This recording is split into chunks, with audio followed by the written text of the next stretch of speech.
কালকে সকাল 8টায়। এখন তো মনে করেন যাইতে হবে অটোতে করে নিয়ে গাড়ি। শনিবার সকাল 8টায় পেট্রোলের জন্য সিরিয়াল ধরেছিলেন মোটরসাইকেল চালক। এসেছেন 15 কিলোমিটার দূর থেকে। যাতায়াত করতে আধা লিটার তেল খরচ তার। আজ রবিবার দুপুর পর্যন্ত অপেক্ষার পর ফিরে গেলেন তিনি, কারণ ফুয়েল কার্ড ছাড়া তেল দিচ্ছে না ফিলিং স্টেশনগুলো। ঠাকুরগাঁয়ের ফিলিং স্টেশনগুলোতে এমন দৃশ্য রবিবার সকাল থেকে। ফুয়েল কার্ড ছাড়া কাউকে দেওয়া হচ্ছে না পেট্রোল। আমি কালকে রাত 9টার দিকে আসছি। এখন স্লিপ ছাড়া কিংবা ফুয়েল কার্ড ছাড়া তেল দিচ্ছে না, তাহলে কি করবেন? আমার কাছে কিছু বলেনি। আমাকে অর্ধেক লোক বলছি তাও তো পাইনি, ওটা স্লিপই পাইনি আসতে। ফুয়েল কার্ড করছেন আপনি? হ্যাঁ, ফুয়েল কার্ড করছেন? না আমি করিনি কিছু। কালকে সকাল 8টায়। আপনি জানেন না যে 5 তারিখে ফুয়েল কার্ড ছাড়া পাওয়া যাবে? আগে জানতে পারি নাই, কালকে জানছি। কালকে তারপরে সময় পাই নাই। কত কিলোমিটার দূরে থেকে আসছেন? কখন কত ঘন্টা যেতে হবে? আমাকে এখন প্রায় 15 কিলো যেতে হবে।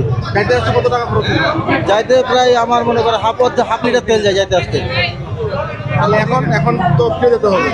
এখন তো মনে করেন যাইতে হবে অটোতে করে নিয়ে গাড়ি। ওটা তো গাড়ি নেবে। কোথাও বাড়ি আপনার? বাড়ি আমার রনবাগ, পাড়িয়া বাজারে পশ্চিম।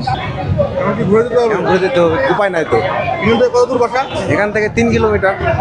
তার মতো অনেকেই আজ ফিরে গেছেন পেট্রোল না পেয়ে।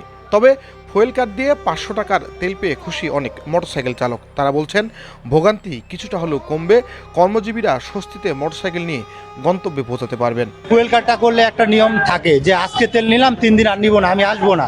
আর ফুয়েল কার্ডটা না থাকলে এই দিক দিয়ে তেল নিলাম, ওই পাশ দিয়ে আবার চলে আসতেছে, বিশৃঙ্খলা হয়। ফুয়েল কার্ডটা যদি বাস্তবায়ন করতে পারে আলহামদুলিল্লাহ।